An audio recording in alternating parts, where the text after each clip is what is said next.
Welcome to the channel, everyone. Today we're diving into a topic that's more awkward than sharing a studio apartment with your ex-countries that aren't exactly sending America a fruit basket right now.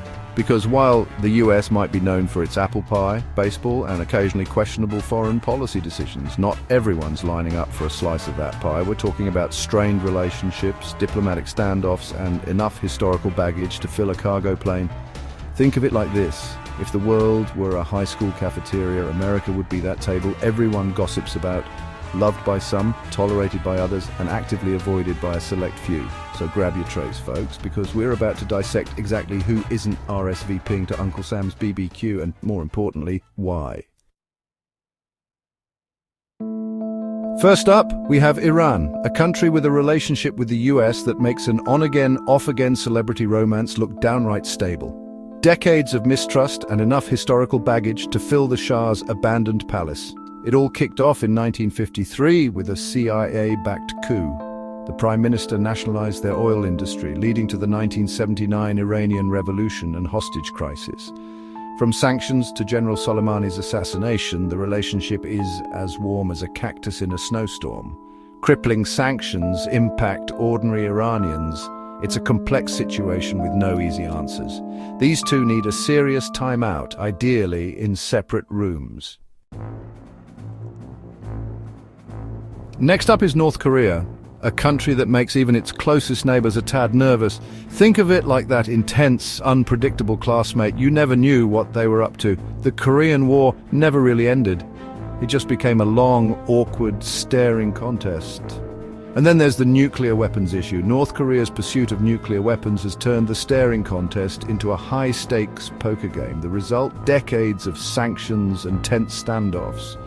It's a frustrating and dangerous situation. Russia. Just when you thought it was safe to put away the Cold War-era board games, here we are right back to square one. Except this time, instead of nuclear warheads, we have cyber attacks and election interference. The relationship between the US and Russia has been a rollercoaster ride of suspicion and hostility since, well, pretty much forever. But things really took a nosedive after Russia's annexation of Crimea in 2014 and their meddling in the 2016 US presidential election. Throw in allegations of human rights abuses, support for questionable regimes, and a healthy dose of good old-fashioned espionage, and you've got yourself a recipe for a diplomatic dumpster fire. The result? A whole lot of sanctions, diplomatic expulsions, and enough finger-pointing to make a kindergarten teacher lose their mind. It's enough to make you want to build a bunker in your backyard and stock up on canned goods. But hey, at least the vodka's still good, right? Next up, we have China, the economic powerhouse that's making Uncle Sam sweat a little more than usual these days. It's a classic tale of two superpowers, one established, the other rising, both vying for influence on the world stage. For decades, the US and China have engaged in a delicate dance of economic cooperation and strategic competition. But lately, that dance has started to resemble an aggressive tango with plenty of fancy footwork and the occasional bruised ego. From trade wars and tariffs to accusations of intellectual property theft and human rights abuses, the relationship is becoming increasingly fraught. And let's not forget the whole TikTok debacle, which proved that even viral dance crazes can become pawns in the geopolitical chess game. It's a complex and ever-evolving situation, but one thing's for sure. The US and China are locked in a battle for global influence, and the outcome will shape the 21st century and beyond. Venezuela, a country blessed with vast oil reserves, could be a paradise. Instead, it's a cautionary tale of political turmoil, economic collapse, and a whole lot of US involvement. The relationship between the US and Venezuela has been, shall we say, complicated for decades, but things really went south, pun intended, in recent years, with the US imposing sanctions and backing opposition leaders in an attempt to oust President Nicolas Maduro. The result? A humanitarian crisis of epic proportions, with hyperinflation, food shortages, and millions fleeing the country in search of a better life. The US argues that its actions are intended to restore democracy and alleviate the suffering of the Venezuelan people. Critics, however, argue that the sanctions have only exacerbated the crisis and made life even more difficult for ordinary Venezuelans. It's a complex and tragic situation, and one that highlights the unintended consequences of US foreign policy. Syria, a country once known for its rich history and vibrant culture, has become synonymous with civil war, humanitarian disaster, and yes, US intervention.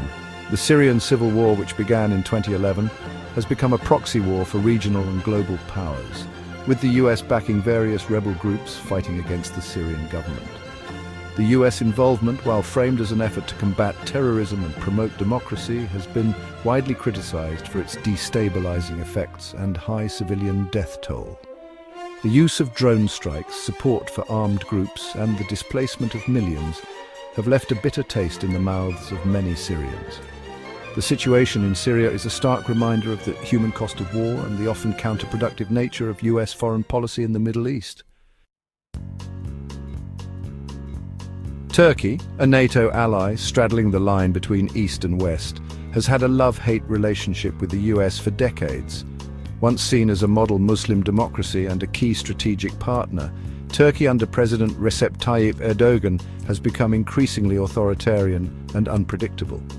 Recent years have seen a series of disagreements over US support for Kurdish groups in Syria, Turkey's purchase of Russian missile defense systems, and human rights concerns.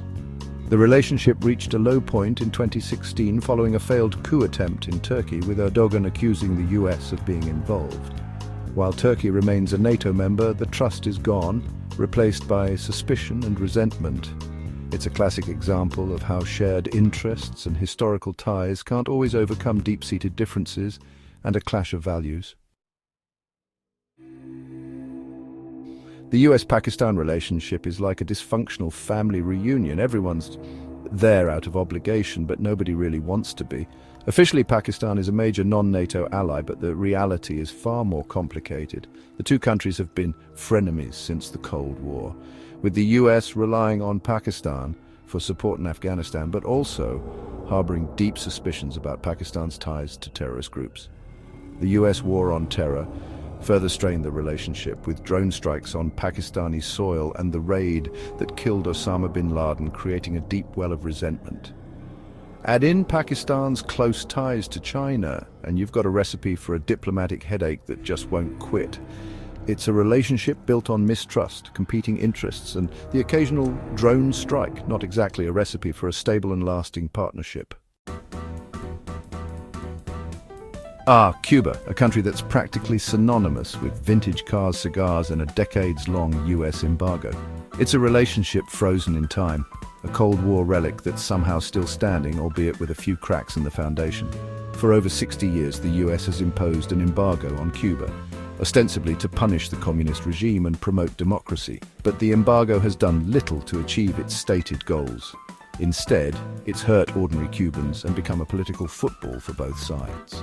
While the Obama administration took steps to normalize relations, the Trump administration reversed course, tightening restrictions and further isolating the island nation.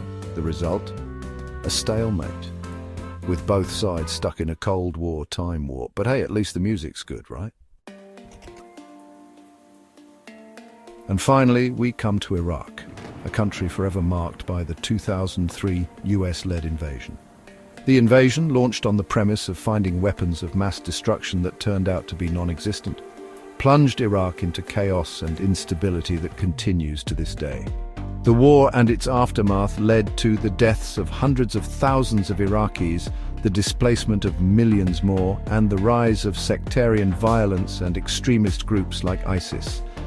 While the US officially withdrew its troops in 2011, it remains heavily involved in Iraq, providing military aid and training to Iraqi forces. The legacy of the US invasion continues to cast a long shadow over Iraq, fueling anti-American sentiment and hindering the country's ability to achieve lasting peace and stability. It's a stark reminder of the often devastating consequences of US military intervention and the long-lasting scars it can leave on a nation. Well, there you have it, folks. 10 countries that aren't exactly sending America a singing telegram anytime soon. From historical grievances to current political clashes, the reasons for these strained relationships are complex and deeply rooted. It's a messy, complicated world out there, and sometimes it seems like nobody's happy with Uncle Sam except maybe Canada. And even that's debatable, especially after that whole maple syrup incident a few years back. And be sure to like, comment and subscribe for more insightful videos on international relations, travel tips and other things that probably won't lead to World War III. Until next time, stay informed, stay curious and try not to start any international incidents.